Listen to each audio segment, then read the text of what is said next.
नमस्कार साथियों, इंटरनेट पर आप किसी भी सर्च इंजन पर जाइए और spiritual gurus in India search कीजिए। हजारों वेबसाइट्स आपका इंतजार कर रही हैं। न सिर्फ ये वेबसाइट्स बल्कि भारत में हजारों संत भी आपके इंतजार में है। लेकिन एक सच्चे संत की खोज में निकले हुए करोड़ों श्रद्धालु आज झूठे नकली संतों के चक्कर में फंसकर अपना अनमोल मानव जीवन व्यर्थ नष्ट कर रहे हैं। अब ये आपका और हमारा फर्ज बनता है, कर्तव्य बनता है कि हम समाज को एक निर्णय निकाल करके दें कि ये संत असली हैं और ये संत नकली हैं। इसी निर्णय की खोज में ऐसे न्यूज की टीम आज पहुंची है सतलोक आश्रम भिवानी में। यहाँ पर सतलोक आश्रम भिवानी के अंदर संत रामपाल जी महाराज के श्रद्धालुओं के साथ साथ वो लोग भी मौजूद हैं जो इस आश्रम में इस समागम में भाग लेने के लिए आए थे। आम जनता भी मौजूद है जो संत रामपाल जी महाराज से दीक्षित नहीं है और वो लोग भी मौजूद है जिन्होंने संत रामपाल जी महाराज से दीक्षा ले रखी है। आपका पक्ष और इनका पक्ष दोनों ही आज कैमरे के ऊपर है। माइक हमारे पास है, इन सभी की आवाज आप तक पहुंचेगी, आपकी आवाज इनके माध्यम से आएगी। दोनों पक्ष आपके सामने रखे जाएंगे, फैसला आपको करना है। वीडियो को अंत तक पूरा देखिए, लास्ट तक आप एक कंक्लूजन निकालने में सक्षम होंगे कि संत रामपाल जी महाराज का ज्ञान क्या है और बाकी संतों का ज्ञान क्या है। बाकी सच आपके हाथ में है। तो बिना समय गवाए इस वीडियो की शुरुआत करते हैं। पहला सवाल मैं करता हूं संत रामपाल जी महाराज के श्रद्धालुओं से। सबसे पहला सवाल ये है जी, ध्यान से सुने सभी। पहला सवाल ये बहुत ही जरूरी सवाल, आम समाज का सवाल। देखिए, मैं एक नॉर्मल श्रद्धालु हूँ, मेरा काम है जी भगवान की पूजा करना। मैं भगवान को मानता हूँ, एक आस्तिक व्यक्ति हूँ। तो मैं थोड़े बहुत दिनों में जी किसी धाम पर चला जाता हूँ, सालासर धाम चला गया, खाटू श्याम चला गया, मेरा इतना ही काम है जी। मैं गुरु क्यों बनाऊं जी? सबसे पहला सवाल मेरा ये है जी आपसे। जी, मैं प्रिया हूँ महेंद्रगढ़ से। गुरु बनाना इसलिए जरूरी है कि आध्यात्मिक मार्ग में गुरु एक महत्वपूर्ण भूमिका निभाता है। जैसे कि अगर आप कोई केस जीतना चाहते हैं तो आप कांटेक्ट वकील से करोगे, ना कि जज से। अगर आप साल 6 महीने में वीक में किसी मंदिर में जा रहे हो तो इससे भगवान की प्राप्ति नहीं होती। गुरु एक वो जरिया है जो भगवान से आपको मिलाएगा। गुरु एक वो जरिया है जो आपको भगवान से। क्रॉस क्वेश्चन जी। मैं ज्योति हिसार से। इन्होंने बोला है कि गुरु बनाना बहुत जरूरी है। जब छोटे बच्चे होते हैं, छोटे बच्चों के लिए अपने माँ बाप गुरु होते हैं, स्कूल में जाते हैं टीचर गुरु होते हैं, तो सभी गुरु होंगे। तो फिर वो किस गुरु की बात कर रहे हैं? किस गुरु की बात कर रहे हैं जी आप? जी, हमें कदम कदम पे गुरु मिलते हैं। अगर जब हम पैदा होते तो हमारी माँ भी गुरु होती है। आप किसी भी फील्ड में जाओगे, कोई भी अगर आपको कोई चीज सिखा रहा है तो वो आपका गुरु है। पर एजुकेशनल गुरु होता है, एक आध्यात्मिक गुरु होता है। तो भगवान को पाने के लिए एक स्पिरिचुअल गुरु की जरूरत होती है। हाँ जी, इधर से स्पिरिचुअल गुरु की जरूरत होती है जी, इनका कहना। हाँ जी। मेरा नाम जसविंदर सिंह जी, मैं सिरसा से हूँ। हम संत रामपाल जी को गुरु क्यों बनाए? क्योंकि अन्य संत भी हैं, उनको गुरु बना लेंगे। संत रामपाल जी महाराज को क्यों गुरु क्यों बनाए जी? गुरु में क्या होती है कि बहुत सारी क्वालिटीज होती हैं। आपको वो गुरु जो सभी को इक्वली ट्रीट करे, जो सभी को इक्वली ज्ञान दे और एक ही परमात्मा की डेफिनेशन बताए, वही पूर्ण संत होता है। नहीं नहीं नहीं नहीं, सभी संत सभी को इक्वली ट्रीट करते होंगे जी। हाँ जी, और कोई जवाब? हाँ जी, पीछे से जी। नमस्कार, मेरा नाम रेनू है, मैं हिसार से हूँ। तो इन्होंने बोला कि गुरु संत रामपाल जी महाराज जी कैसे अलग हैं और सभी सबको इक्वली ट्रीट करते हैं जी, बिल्कुल। लेकिन संत रामपाल जी महाराज जी जो है वो शास्त्रों के अकॉर्डिंग ज्ञान बताते हैं। अभी आपने पहले भी संत देखे होंगे और भी गुरु देखे होंगे, लेकिन किसी ने भी शास्त्र खोल के हमें नहीं दिखाया। और दूसरी बात, रही बात गीता जी के अध्याय नंबर 15 के श्लोक 1 से 4 में संसार रूपी उल्टा लटका हुआ वृक्ष है और उसमें बताया कि जो पूर्ण गुरु होगा वो उस संसार रूपी उल्टे लटके वृक्ष की हर एक चीज, हर एक उसकी टहनी क्या है, उसकी शाखा क्या है, उसकी जड़ क्या है, वो सारी चीजें वो बिल्कुल एक्सप्लेन करेगा, हर एक चीज को वेदों से प्रमाणित करेगा। यही ठीक है, ठीक है, ठीक है। फिर से एक प्रमाण इन्होंने बताया सर कि संत रामपाल जी महाराज का ज्ञान औरों से अलग है क्योंकि वो शास्त्र खोल के दिखाते हैं। क्या और संत शास्त्र खोल के नहीं दिखाते? मैं श्री भगवान चरखी दादरी से आऊँ। मेरा एक ही कहना है, गीता जी की ये दुनिया भर के श्लोक बताते हैं। गीता जी में तो एक चीज लिखी है, जैसा कर्म करेगा वैसा फल देगा भगवान। तो ये कौन सा न्यारा चीज बता रहे हैं, बताइए सर। बात शुरू हुई थी गुरु से, गुरु पर लेके आना है जी। मेरा नाम कमलजीत है, मैं हिसार से हूँ। श्री भगवान जी ने कहा कि जो जैसा करेगा वैसा काटेगा। लेकिन हम पवित्र सनातनी धर्म को मानने वाले लोग हैं जी जी। अगर हम उस धर्म से बिलोंग करते हैं तो हमें ये भी पता होगा, यहाँ पे ये बताया जाता है भी हमें अच्छे कर्म करने चाहिए। कंपेयर करोगे ना तो आपको पता चलेगा कि अच्छे कर्म हम करें कैसे। वो बताने वाला भी तो चाहिए ना, कर्म हमें कैसे करने चाहिए। और वो कर्म कैसे करने हैं, वो भक्ति विधि कैसे अपनानी है, वो हमें संत रामपाल जी महाराज ने खोल के बताई। संत रामपाल जी महाराज के शिष्य ने अभी भी काफी सटीक जवाब मुझे लगा कि संत रामपाल जी महाराज बाकी संतों से कैसे भिन्नता पाते हैं। शुरू सवाल हुआ था कि गुरु क्यों बनाए, सवाल आगे बढ़ा कि संत रामपाल जी महाराज को गुरु क्यों बनाए, और कोई इसका जवाब देना चाहे सवाल। हाँ जी। सर मैं तोशी वर्मा, जैसे कि जैसे और धर्म गुरु है, कोई मुस्लिम वर्ग को अच्छा बताता है, कोई किसी मतलब ईसाई को, कोई मतलब सिखों को, लेकिन संत रामपाल जी महाराज सभी को इक्वली लेते हैं और सभी को ही कहते हैं कि वो एक ही परमात्मा के संतान है। वो किसी को अलग नहीं करते। आजकल की राजनीति पार्टियों ने सबको अलग अलग करके रख दिया है, तो उसके लिए संत रामपाल जी महाराज को आज गुरु बनाना इसलिए जरूरी है। वो सबको इक्वली लेते हैं, चाहे हिंदू हो, मुस्लिम हो, चाहे सिख हो, चाहे ईसाई हो। ठीक है जी, मैं अगला सवाल डालता हूँ। आप दर्शकों देख रहे हैं कि ये डिबेट कितनी रोचक होती जा रही है। जहाँ से हमने शुरू किया था पहले सवाल से, धीरे धीरे देखिए यहाँ से भी काफी आपके सवाल आ रहे हैं, यहाँ से इनके जवाब भी आ रहे हैं। आपको चीजें क्लियर होती जाएंगी और लास्ट तक जब आप इस वीडियो के एंड तक पहुंचेंगे तो काफी चीजें, बहुत सारी चीजें आप कंक्लूड कर पाएंगे जो अभी तक आपके मन में डाउट बनी हुई थी। उधर से एक सवाल आ रहा है। जी सर। गुरु तो हजारों है, हम ऐसे कैसे मान सकते हैं कि संत रामपाल जी महाराज ही सच्चे गुरु है, कि उसी की हमने शरण ग्रहण करनी चाहिए। ये बता रहे हैं कि गुरु है संत रामपाल जी महाराज, भी वेद शास्त्रों को खोल के बता रहे हैं, उल्टे संसार रूपी वृक्ष को भी वेद शास्त्रों से मिला के बता रहे हैं। तो हम ऐसे कैसे विश्वास कर सकते हैं कि वो सच्चे गुरु है, हमें मोक्ष की प्राप्ति देंगे वो। जी, इनका जवाब पहले भी इस सवाल का आ चुका है, मैं फिर रिपीट करता हूँ। इनका कहना है जी आपको आपके शास्त्रों को मानना होगा, इन्होंने गीता से प्रमाण देखा है, ऐसा ही है ना जी? हाँ जी जी बिल्कुल, हमने गीता से प्रमाण दिया और इन्होंने ये भी पूछा है कि गीता का यही प्रमाण नहीं और भी प्रमाण बताते हैं कि ऐसे बहुत सारे हिंदू गुरु हैं जो शास्त्रों को खोल के बताते हैं, लेकिन इतने सारे मंत्र बताते हैं। कोई राधे श्याम बताता है, कोई राधे राधे बताता है, लेकिन संत रामपाल जी महाराज जी ने बताया कि भगवान को पाने का सिर्फ 3 मंत्र का जाप है, ओम तत्सत। इससे अलग कोई बताता है तो वो शास्त्र के विरुद्ध जा रहा है। वो कोई संत हिंदू धर्म से बेशक वो है, लेकिन वो हिंदू धर्म के शास्त्रों को उन्होंने नहीं पढ़ा और उन्होंने ज्ञान को भी नहीं समझा। संत रामपाल जी महाराज के श्रद्धालु तो देखिए प्रमाणों का जखीरा लेकर बैठे हुए हैं, हर एक शास्त्र से, गीता हो, वेद, तो पता नहीं लोग इसको क्रिटिसाइज क्यों करते हैं। खैर आज की इस डिबेट में सब क्लियर हो ही जाएगा। तो आप देख रहे हैं कि इनके पास ऐसे वेद मंत्र, गीता के मंत्र रटे हुए हैं। फिलहाल यहाँ पर मैं देख पा रहा हूँ कि युवा पीढ़ी की तादाद बहुत ज्यादा। उधर से भी सवाल आ रहा है, मैं जरूर आऊंगा सर आपके पास। एक और सवाल है जो आम समाज के मन में उमड़ता रहता है कि इन बच्चों की अभी पढ़ने लिखने की उम्र है, अपना करियर बनाने की उम्र है, ये अपना करियर छोड़कर, पढ़ाई लिखाई छोड़कर यहाँ आश्रम में क्या कर रहे हैं? जी बताइए। पहली बात तो सर हम पढ़ाई छोड़ नहीं रहे। आपने कहा पढ़ाई छोड़कर, पढ़ाई बिल्कुल नहीं छोड़ी है। मैं खुद अपनी पढ़ाई कर रही हूँ, कॉम्पिटिटिव एग्जाम्स की तैयारी करते हैं। और जो ये सद्भक्ति है, ये किसी प्रकार से हमें पढ़ाई से दूर नहीं करती, हमारे करियर को बनाने में कोई बाधा नहीं देती। इसमें ऐसी कोई भक्ति नहीं है कि हमें सुबह दोपहर शाम को 2-2 घंटे बैठ के कोई हटियो करना है, भाई मंत्र पढ़ने हैं, आंख बंद करके ऐसे बैठ जाएंगे, ऐसी कोई भक्ति नहीं है। ये सद्भक्ति है। इस सद्भक्ति से हमारे करियर पे कोई इफेक्ट नहीं होता। प्लस ये है कि जो हमारी बुरी आदतें हैं उनसे, इन सद्भक्ति की वजह से, इनके ज्ञान की वजह से हम दूर है। आज हम देखते हैं युवा वर्ग है, उसमें नशे का इतना ज्यादा होता जा रहा है कि लोग नशा कर रहे हैं, अपने स्टैंडर्ड को मेंटेन करने का, अपने आप को कूल शो करने के लिए वो नशा कर रहे हैं। और भी बहुत सी बुरी आदतों में फंस रहे हैं। ड्रग्स, आज हमारे हिंदुस्तान में भी इतने ज्यादा ड्रग्स लोग लेने लगे हैं, युवा वर्ग स्पेशली वो बहुत ज्यादा ड्रग्स में फंस चुके हैं। वो चीजें हैं जो हमारे दूर बनाती है, ना कि ये सद्भक्ति है। ये तो हमें बुरे आदतों से बचाती है और हमें एक अच्छाई का मार्ग देती है। बहुत बढ़िया जवाब लगा जी। युवा पीढ़ी आजकल नशे की चपेट में है, आपने भी अपने आसपास ऐसे ही उदाहरण देखे होंगे। खैर इस वीडियो के ऊपर वापस लौटते हैं, यहाँ से एक क्वेश्चन उठ रहा है। जी सर।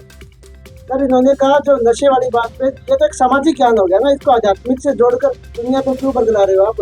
ये तो एक सामाजिक बात हो गई नशे वाली। और दूसरी बात कि संत रामपाल जी महाराज जी को जो गुरु बनाने वाली बात थी, गुरु तो जैसे कि हमारे जो रामकृष्ण थे, उन्होंने तो इस प्रकार से कोई आश्रम बनाकर तो लोगों को नहीं बदलाया ना। ऐसे आश्रम बनाकर इतनी सारी मैन पावर इकट्ठा करके ये सब एक भ्रम जाल फैलाया जा रहा है। वो कुछ नहीं है। भक्ति करनी है तो घर पे बैठ के भी की जा सकती है।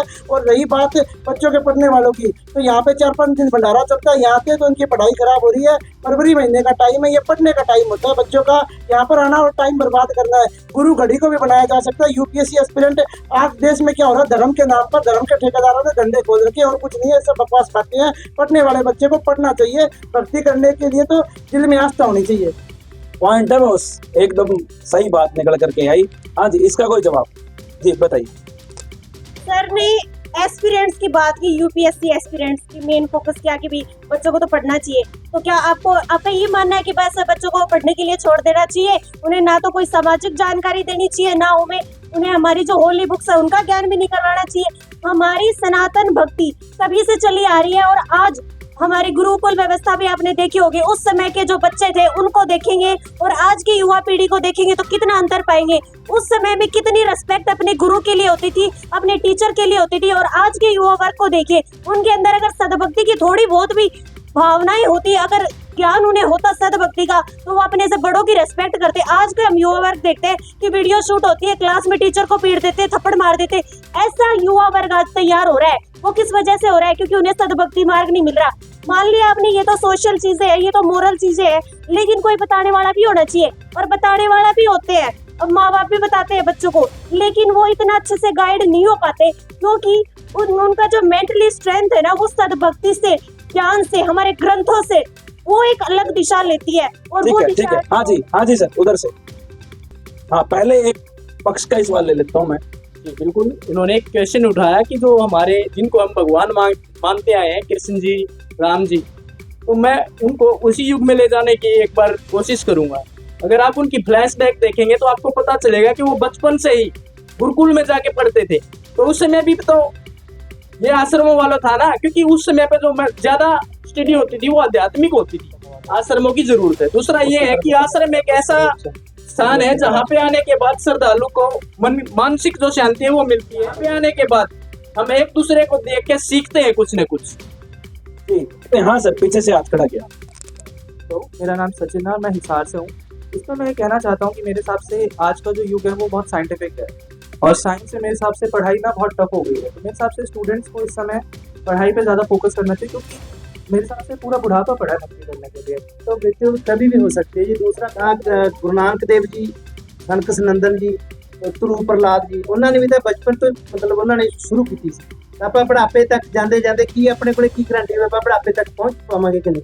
धन कृष्ण नंदन नारद मुनि जी, वहां से बात उठा करके लाए, बहुत बढ़िया जवाब लगा। शायद ये सवाल यहाँ कंक्लूड हो जाता है। अभी मैं थोड़ा संत रामपाल जी महाराज के इस विषय से बाहर आता हूँ और कबीर साहिब तक जी जाता हूँ। इस सवाल को मैं थोड़ा आपके सामने रखता हूँ। सवाल मेरा ये है, इस समागम में आप सभी जिसमें आए हैं, इसका टाइटल बताया गया कबीर परमेश्वर निर्वाण दिवस। दूसरे शब्द पर गौर कीजिए, कबीर परमेश्वर। ये लोग संत रामपाल जी महाराज के श्रद्धालु कबीर जी को भगवान बताते हैं। संत रामपाल जी महाराज कबीर जी को भगवान बताते हैं। हमारे वेद शास्त्र कबीर परमेश्वर को भगवान बताते हैं। वो उन्हीं से प्रमाण करके दिखाते हैं कि कबीर भगवान है। जैसे गुरु नानक देव जी ने कहा है, और हमारे वेदों ने भी कबीर परमात्मा की गवाही दी, इसलिए वो वेदों से प्रमाणित करके बताते हैं कबीर परमेश्वर ही भगवान। परमाणु से फिर बात उठी, लेकिन मैं फिर हाँ जी मेरा नाम संजय है जी, मैं सिरसा से आया हूँ। मैंने कबीर जी के बारे में काफी अध्ययन करा है। उन्होंने काफी मुर्दों को जिंदा किया है। क्या संत रामपाल जी महाराज भी कोई मुर्दे को जीवित कर सकते हैं क्या जी? हाँ जी, कर सकते हैं। जी बिल्कुल, संत रामपाल जी महाराज जी मुर्दों को जिंदा कह सकते हैं। ये मैंने जैसे कैंसर का एग्जांपल आपको दिया था थोड़ी देर पहले। काफी आपने इंटरव्यू भी आप संत रामपाल जी महाराज जी के सुनोगे तो वो अपना गांव, नाम, पता, हर एक चीज बताते हैं, और उनके साथ भी बहुत सारे प्रूफ होते हैं कि काफी लोग बताते हैं कि वो उनकी मृत्यु हो गई थी। डॉक्टरों ने बता दिया। संत रामपाल जी महाराज जी से जब उन्होंने प्रार्थना की तो तुरंत कुछ टाइम के बाद वो वापस से जीवित हो गए, और उन्होंने बताया कि संत रामपाल जी महाराज जी ने उनको जीवित किया था। सर, इन्होंने बताया कि संत रामपाल महाराज जी मुर्दे तक को जीवित कर सकते हैं। इसका मतलब तो फिर वो भी भगवान हो गए, और ये कबीर को भी भगवान बता रहे हैं। तो भगवान तो एक ही होता है, तो फिर भगवान दो कैसे हो सकते हैं? हाँ जी, भगवान दो कैसे हो सकते हैं? भगवान तो एक ही होगा। हाँ जी, आपने ये कहावत तो जरूर सुनी होगी कि गुरु बड़े गोविंद से। मैम, यही चीज है कि जो गुरु है वो भगवान से बड़े माने जाते हैं। हमारे सदियों से चली आ रही है, जो हमें शिक्षा देता है वो हमारे लिए पूजनीय होता है। इसीलिए हमने संत रामपाल जी महाराज जी को कबीर परमेश्वर जी का अवतार मानते हैं, और ये सच्चाई है। कि आप लोग मानव जीवन का उद्देश्य क्या समझते हो? हाँ सर। नमस्कार सर, मेरा नाम अनिल है, मैं राजस्थान से हूँ। जी सर। मैं सिंपल इतना जानता हूँ कि मनुष्य जीवन एक बार मिलता है, और ये लाइफ एंजॉय करने के लिए, जीने के लिए जियो, खूब जियो और खूब जी भर के जियो। और आज के टाइम में, प्रेजेंट टाइम में पैसे की बहुत वैल्यू है। जिसके पास पैसा है वो सब कुछ है। भगवान कहीं नहीं है, ये सिर्फ एक मिथ्या है। अगर है तो मैं देखना चाहूँगा कैसा है। मैंने कहा जी, परमात्मा दिखाओ कहे जा, पर ਦੁੱਧ ਦੇ ਵਿੱਚੋਂ ਘਿਓ ਕੱਢਣ ਦਾ ਤਰੀਕਾ ਇਸੇ ਤਰ੍ਹਾਂ ਪਰਮਾਤਮਾ ਨੂੰ ਮਿਲਣ ਦਾ ਵੀ ਇੱਕ ਤਰੀਕਾ ਹੈ। ਪਰਮਾਤਮਾ ਨੂੰ ਮਿਲਣ ਦਾ ਗੁਰੂ ਬਣਾ ਕੇ काम फिर परमात्मा ने मिलेगा। अगला सवाल मैं आपके सामने रखता हूँ। यहाँ से क्रॉस क्वेश्चन काफी आ रहे हैं, मैं आऊंगा सर, अभी आपके सवाल लेने के लिए मैं आऊंगा, लेकिन क्योंकि ये ड्यूरेशन काफी लंबी होती जा रही है, मैं अगला सवाल आपके सामने रखता हूँ। ये सवाल पहले भी निकल करके आया कि भगवान से मिलाओ तो मान लेंगे जी, भगवान से मिलाओ तो मान लेंगे जी। हाँ सर, क्या कहना चाहोगे? सर जैसे कह रहे हैं भगवान से मिलाओ तो मान लेंगे, तो भगवान के पाने का जैसे प्रोसीजर है, जैसे उन्होंने बताया कि दूध से घी निकलता है तो उसका एक प्रोसीजर होता है पूरा।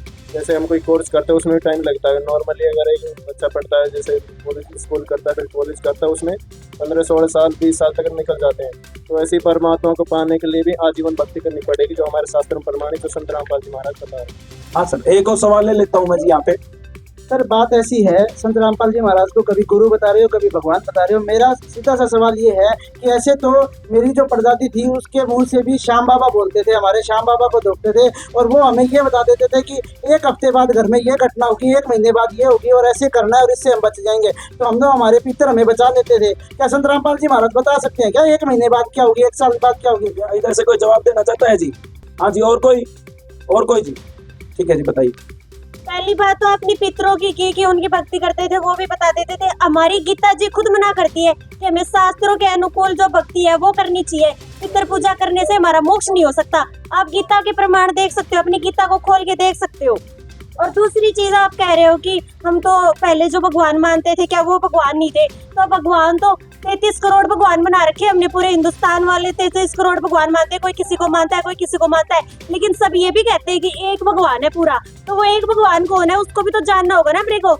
हमारे यहाँ पे देखते हैं अपन, आज की व्यवस्था देखते हैं, हमारे हिंदुस्तान में जो डेमोक्रेसी है उसके अंदर भी बहुत सारे लेवल होते हैं। इसी प्रकार कोई अपन खुद भी जानते हैं, किसी को हम धन का देवता बताते हैं, किसी को हम बताते हैं कि भाई ये जल का देवता है, किसी को अग्नि देवता है। तो हमारे ये तो बहुत सारे देवता है। फिर कोई किसी को मानता है, कोई कहेगा मैं तो इसको मानता हूँ, इसको मानता हूँ। देवता तो बहुत सारे, लेकिन उनमें से सुप्रीम पावर कौन है उसको जानना जरूरी है। और आप तो ऐसे अपने हिसाब से सब बना के कह देंगे ये हम तो इन्हीं को मानेंगे, इन्हीं को मानेंगे। तो ठीक है, ये सवाल अभी यहाँ कंक्लूड हो जाता है जी।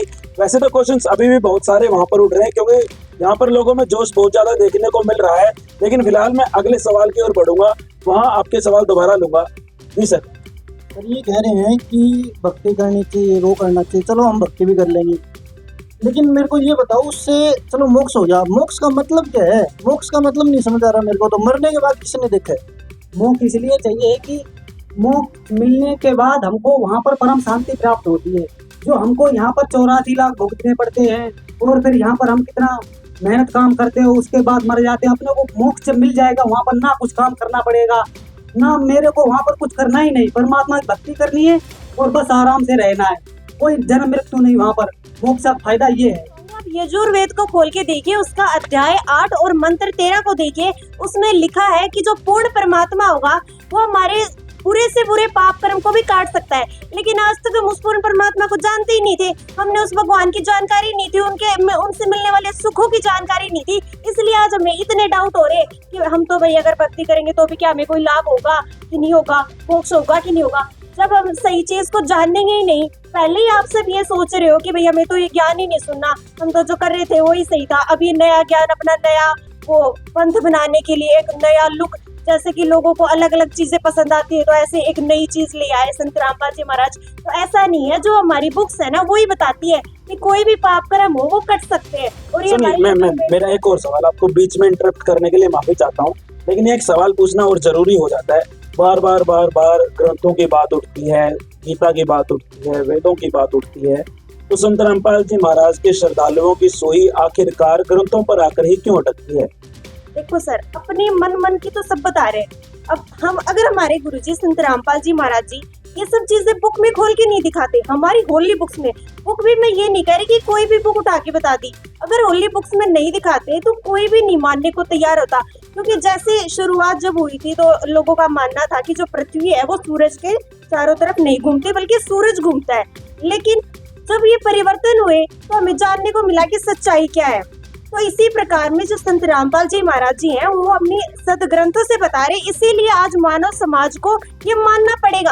अब मानो या ना मानो, लेकिन जो सच्चाई है वो तो सच्चाई रहेगी। अब हमारे सदग्रंथ कह रहे तो इसमें गलत क्या है? ठीक है जी, ठीक है।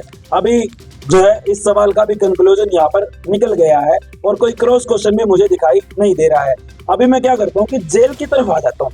काफी बार यहाँ से जेल की बात उठी तो मैं सवाल जेल से रिलेटेड आपके बीच रखता हूँ। तो सवाल मेरा ये है कि संत रामपाल जी महाराज पिछले 10 वर्षों से जेल में है। तो जब संत रामपाल जी महाराज ही जेल में है तो इस पूरे तामझाम का, इतने ज्यादा आश्रमों का क्या मतलब रह जाता है जी? भगवान जी का जेल ਦੇ ਵਿੱਚ ਹੀ जन्म ਹੋਇਆ। ਗੁਰੂ ਨਾਨਕ ਦੇਵ ਜੀ जेल ਦੇ ਵਿੱਚ ਰਹੇ।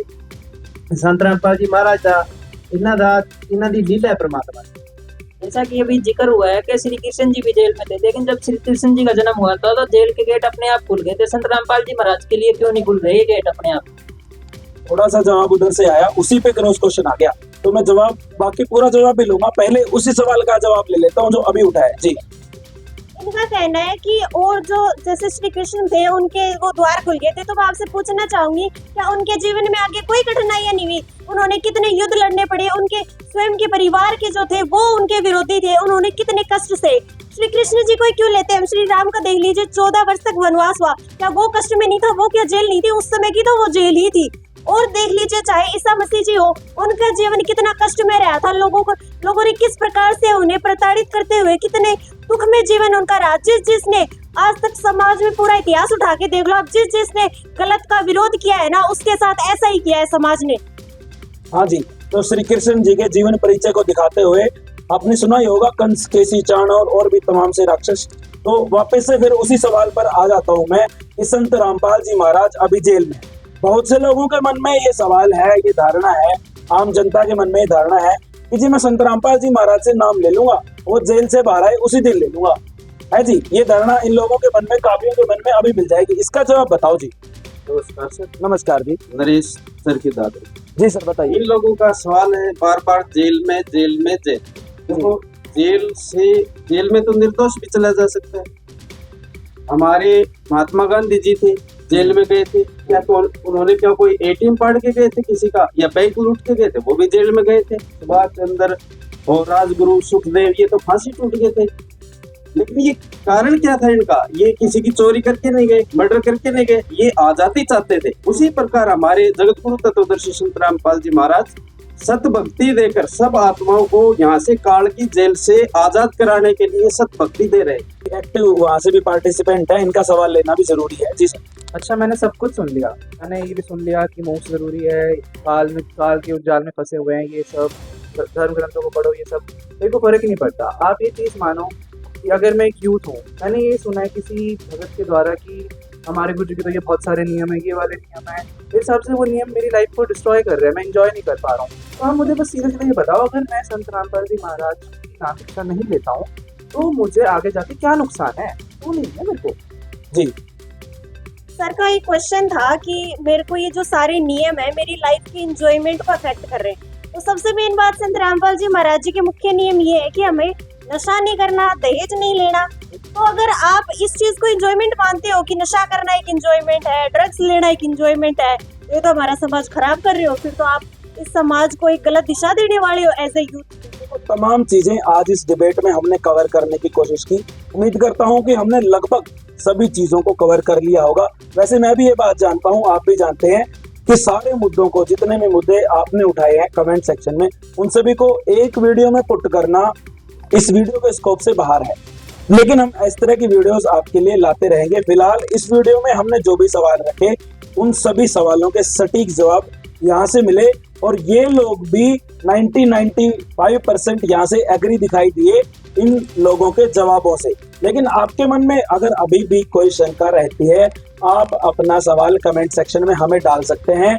लेकिन जी रिपीट ना करें, जो सवाल पहले इस वीडियो में आ चुका है उसको न डालें जी। नए सवाल आपके इस वीडियो के कमेंट सेक्शन में डालें, उसको भी हम अगली वीडियो के लिए लेंगे। हम अगली वीडियो के इसके सवालों के लिस्ट के अंदर उस सवाल को डालेंगे। फिलहाल एक आखिरी सवाल के साथ पूरी वीडियो को कंक्लूड करते हुए मैं सारे संत रामपाल जी महाराज के श्रद्धालु जो यहाँ मौजूद हैं इनसे ये बात जानना चाहूंगा कि संत रामपाल जी महाराज का आम समाज के लिए, मानव समाज के लिए क्या संदेश है जी? इस सवाल का जवाब कौन देना चाहेगा जी? जिसने अभी तक कोई जवाब नहीं दिया वो बताएं जी, कौन जवाब देना चाहेगा इस सवाल का? देखिए सर, जब आपने श्लोक आश्रम दीवानी में एंट्री की तो आपने वहाँ पे एक पोस्टर लगा देखा होगा। तो वहाँ पे जो संत रामपाल जी महाराज जी के जो मेन उद्देश्य है वो लिखे गए। दास को फिर से आप जी को बताना चाहेगा, संत रामपाल जी महाराज जी का जो मुख्य उद्देश्य है वो सबसे पहले तो मोक्ष कर, जो हमने इस वीडियो में डिस्कस कर लिया कि मोक्ष क्यों जरूरी है। और जो दूसरा मुख्य उद्देश्य है वो ये है कि समाज में जितनी भी कुरीतियां फैली हुई है, नशा है, चाहे वो दहेज प्रथा है, चाहे अन्य जितनी भी सामाजिक कुरीतियां हैं, वो सभी दूर करके एक अच्छे और स्वच्छ समाज का निर्माण करना है, जिसमें सभी शांतिपूर्वक भाईचारे के साथ रह। संत रामपाल जी महाराज जी के बहुत सारे मुख्य उद्देश्य हैं, उनमें से कुछ ऐसे भी हैं जो आज हम देखते हैं जाति के नाम पे, धर्म के नाम पे ऐसे युद्ध से छिड़ जाते हैं हमारे भारत में आज के समय में भी। तो संत रामपाल जी महाराज हम सब में वो एकता की भावना लाना चाहते हैं, जिससे हमारा समाज शांतिपूर्ण तरीके से रहे। ये नहीं कि बात बात पे एक दूसरे से लड़ने लगे। दूसरी चीज जो हमारे देश को खोखला बनाने पे लगा है वो है भ्रष्टाचार। संत रामपाल जी महाराज जी का मुख्य उद्देश्य ये भी है कि हमारा जो पूरा भारत है, इवन पूरा हिंदुस्तान में संत रामपाल जी महाराज जी ये शिक्षा देना चाहते हैं, पूरे विश्व में देना चाहते हैं कि हमें पूर्णतः भ्रष्टाचार मुक्त होना है। तो कहने का मतलब ये है कि सनक सनंदन नारद मुनिजन के बाद गुरु बड़े गोविंद और उसके बाद आया है वसुधैव कुटुंबकम। तो तीनों यहाँ पर इंक्लूड हो जाते हैं। इसके बाद और कोई मुझे यहाँ से जवाब दिखाई नहीं दे रहा है। मुझे लगता है कि पूरी वीडियो अब यहाँ पर कंक्लूड हो जाती है। यहाँ से बहुत सारे सवाल यहाँ से भी उठे, यहाँ से बहुत सारे जवाब आए, क्रॉस क्वेश्चन भी हुए। हमने भी आपके सवाल इन दोनों पक्षों के सामने रखे और जवाब जानने की कोशिश की। उम्मीद करता हूँ आपको ये पूरी वीडियो पसंद आई होगी, अच्छा लगा होगा। काफी कुछ निचोड़ आप इस वीडियो से निकाल पाएंगे। वैसे पहले मैंने भी बताया कि आप अपने सवाल कमेंट सेक्शन में अभी भी डाल सकते हैं। इस वीडियो को ज्यादा से ज्यादा शेयर करें, लाइक करें, अपने दोस्तों के पास भेजें, अपने रिश्तेदारों के पास भेजें, व्हाट्सएप पर शेयर करें, फेसबुक पर शेयर करें, तमाम सोशल मीडिया पर इस वीडियो का तहलका मचा दें, ताकि लोगों के मन में पैदा हुए डाउट जो कई सालों से इधर उधर घूम रहे हैं उनको एक ठिकाना मिले और लोग एक निर्णय तक पहुंच सके। जैसे कि मैंने वीडियो के शुरुआत में भी बताया, ये आपका और हमारा कर्तव्य बनता है कि हम समाज को एक निर्णय निकाल करके दें। हम मिलते हैं आपसे अगली किसी और वीडियो में। कैमरामैन कार्तिक के साथ मैं अंकित गर्ग।